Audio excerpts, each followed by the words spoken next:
Pulse School on RealAgriculture.com is brought to you by Saskatchewan Pulse Growers and BASF. Joining us here on Real Agriculture, we have Shama Chatterton, researcher at Agriculture Canada's Lethbridge Research Centre. And Shama, you've been doing some research in the area of Aphanomyces treatments. Can you fill us in on what you're looking at, some of the possibilities when it comes to managing this disease? Sure. So I've been looking at some field trials in Alberta and Saskatchewan that we ran for the past 2 years. And really the field trials are looking at 3 different components. So the first one was evaluating whether there was any differences in cultivars and how they perform in the field in Aphanomyces infected areas.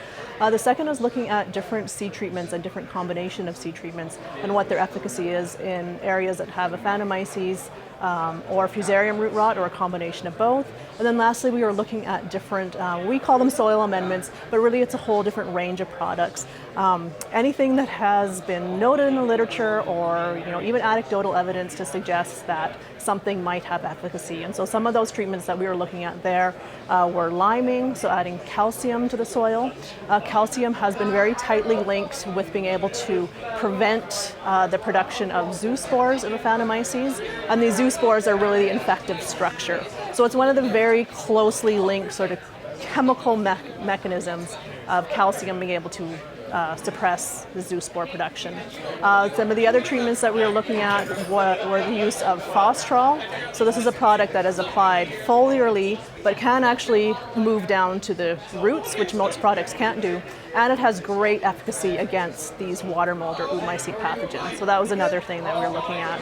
And in those soil amendment trials, the other thing we were also looking at was the use of edge or trifurulin herbicides, because those have also shown some efficacy against Aphanomyces. So seed treatments, cultivar effect, and soil amendments are really kind of the 3 different things that we've been looking at. Okay, and where is this work at in terms of potentially bringing it to farmers' fields and being adopted on so farms? we've wrapped up the 2 years of trials,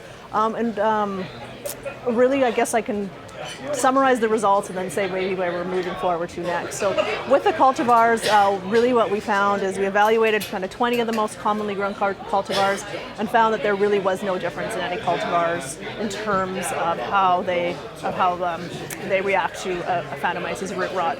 We did maybe see that some cultivars can still yield well despite an Aphanomyces infection, and so that will be data that we'll be releasing to producers that can make those decisions on which cultivars to grow. In terms of seed treatments, the ones that we were evaluating, particularly we're looking at ethoboxam, or integral solo, and wanting to see what kind of the long-term effect of that seed treatment was.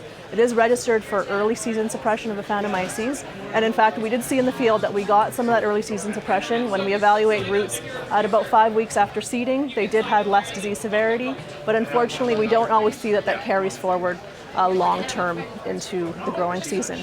So the recommendations for using a seed treatment product would be that for those growers that maybe have a low to moderate level infestation of Aphanomyces in their field, it might be a good option to help prevent more disease, to help prevent spread. But for those fields where we've seen pretty much wall-to-wall Aphanomyces infestation, and those fields we're not really going to see that a seed treatment is going to have any effect. So I think moving forward, what I would like to do is sort of combine this other research that we're looking at in terms of being able to test your soil to see what is that inoculant potential, come out with a risk category that you have a low, moderate, or high risk of getting Aphanomyces or having Aphanomyces root rot, and then combine that with some of these more agronomic practices, and maybe work towards developing something of a decision support tree where you say, okay, you have low infection, you can use a seed treatment in this case that would help prevent that infection. You have high infestation, you're going to have to extend your rotations. So, we've only been doing the research for 2 years, so we're not quite at that stage yet, but hopefully that's where we're moving towards with the research. Yeah. At this point, though, it would appear that these could be tools, but not necessarily replace a longer rotation. Yeah, exactly. Okay.